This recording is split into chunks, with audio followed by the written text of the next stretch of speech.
Good morning, everybody. I go by the name The Waifu King, and thank you for coming by and checking out this video. Today, we're going to be talking about some settings in Vtube Studio you can set to help make your model look and feel better. Right now, what you're looking at is a freshly unzipped Anata file, so no changes have been made to this file whatsoever. The only thing that could be different between me and you is that I'm using an iPhone for tracking, which gives me pretty good eye tracking. It lets me stick my tongue out, lets me puff my cheeks, and it lets me move my mouth side to side. Other than that, all these settings here should work with the webcam just fine. So if you'd like to follow along, go ahead, or you can skip through the timestamps, which will be in the description of the video on YouTube, so you can find specifically what you're looking for. And lastly, if you want to start your model settings over with me and go through this together, I would recommend just deleting it out of your Vtube Studio file folder and just re-downloading it from the website and putting a new one in there. So first, let's start with the mouth. As you can see, my mouth movement is not great, and that's because it's only being based off of my webcam tracking. What you can do for that, if you head into the gear and find the open mouth sensitivity, you can make it track your mouth a little better with this slider here, but I have a much stronger tool than this slider. We're going to link the mouth settings with our microphone. To do that, hit the gear and scroll down to the microphone setting. Turn it on and make sure that your microphone that you're using is selected. So we have it on and the microphone selected, but it isn't working. If I cover my mouth, you can see that my mouth doesn't move. So what you'll have to do to get this to work is to head over into the model settings, scroll down until you find mouth smile and mouth open. You may as well do both of these now. And go ahead and change the input on these from mouth smile to voice frequency plus mouth smile. Since you're here, go ahead and do mouth open as well. Input, and we'll change that one to voice volume plus mouth open. Now, when I cover my face, you can see the model's mouth moving. Let's fine tune it a little bit. Head back to the gear icon, you'll notice these sliders here. The first setting here is the volume gain slider. This affects how much your mouth opens when it detects your volume. I would start at the bottom and talk into the microphone, sliding it up until it looks about right to you. Hello, blah, blah, blah, blah, blah, blah, blah, blah. The volume cutoff knob is for background noise. If you have a lot of background noise and notice that it is affecting your model's mouth, go ahead and turn this up some. I have pretty good noise isolation, so I leave that at 0. The last slider here is the frequency gain slider, which affects how much your voice affects your mouth shapes. These squares down here are your mouth shapes.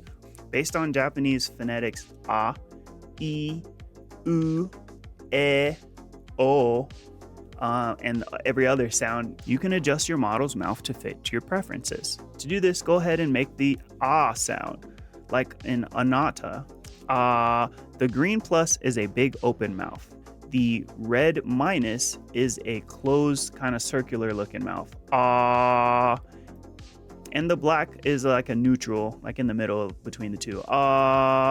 Find one that looks good for that sound for you. I like the open wide.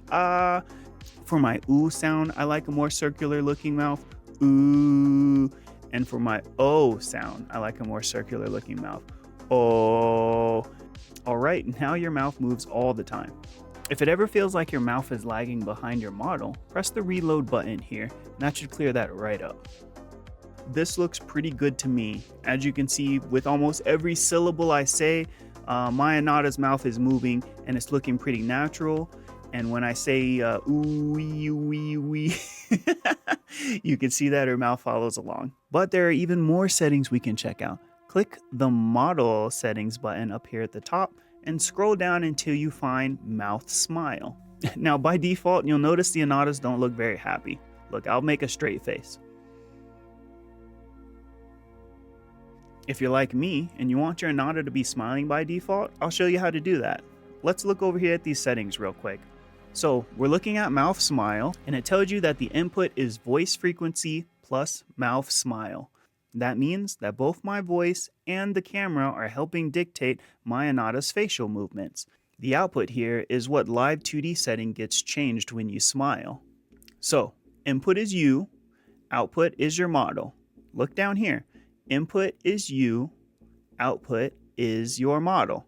On the input side, which is your input, the top number is your maximum smile, 1, and the bottom number is your maximum frown, 0.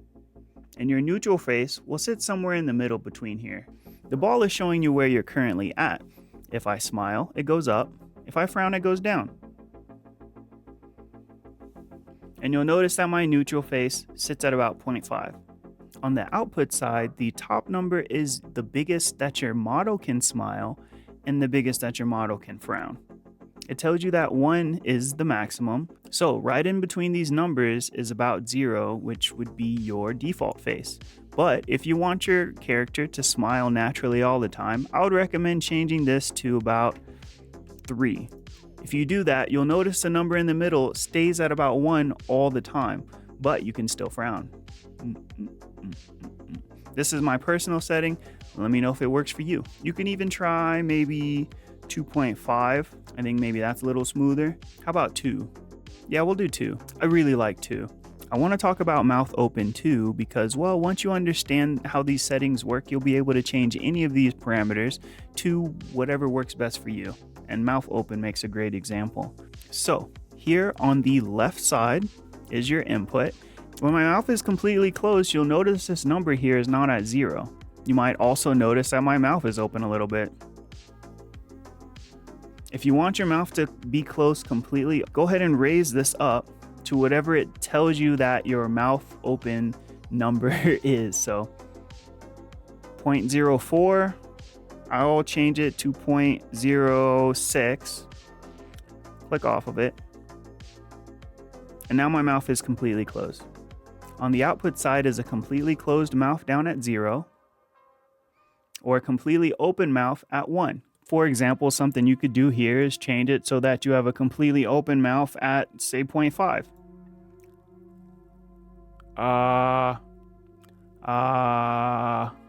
And now your mouth doesn't open anywhere near as much. Something else you could do here, say you were recording a video and you didn't want your mouth moving at all, you can set this to something like 0, and now my mouth doesn't open at all.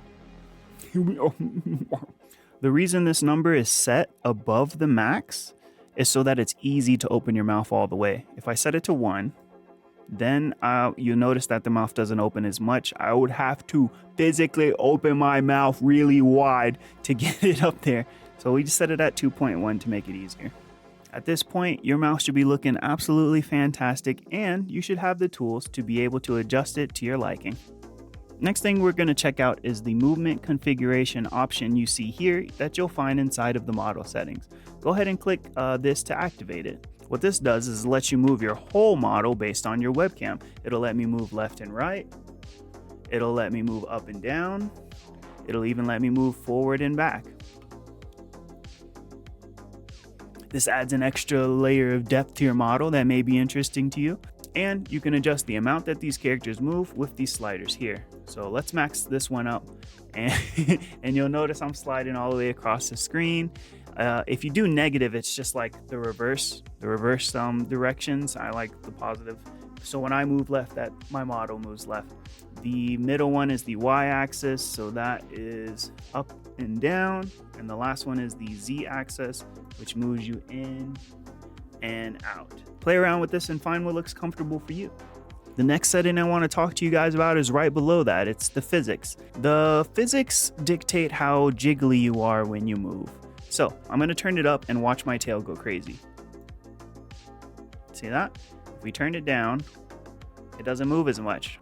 There are also other places you can see the physics on this model. You can go ahead and take a look if you want. Cranking them. They're cranked. You see that? The next one is the wind strength. If you turn up the wind strength and watch your model's hair, you'll see that they'll just naturally move as if you're standing and there's some wind blowing. I usually have this cranked all the way up. I like the way it looks, and for me, the more the model's moving, the better.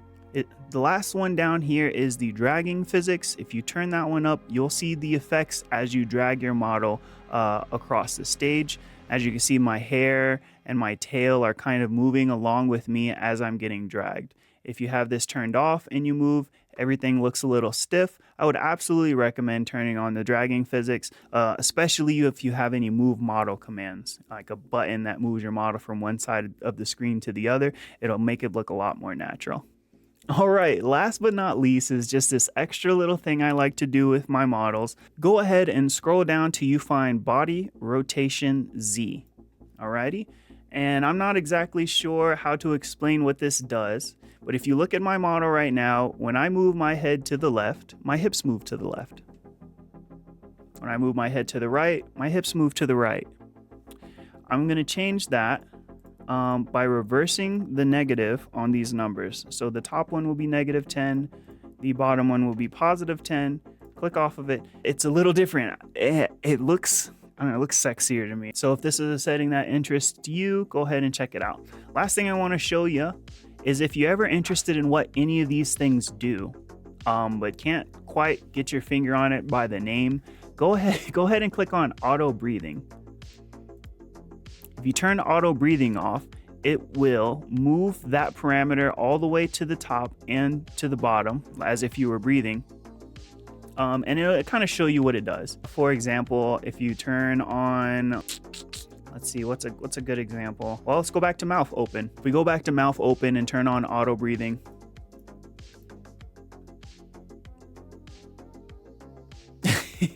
you can see now she is mouth breathing. But it's a good way to check out and figure out what these settings are and what they do.